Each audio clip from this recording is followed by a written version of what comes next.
Yung due process. Ano due process? Due process. Kung nasa korte ka na, bakit sabi, we were not given by the President due process? Ka pala. Hindi ako korte. Why should I give you due process? I cannot give you a lawyer.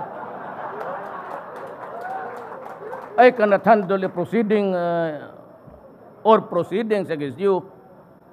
Ano, tawagin ko kayo sa mga ganyan, murahin ko kayo doon. Tapos barilin ko kayo.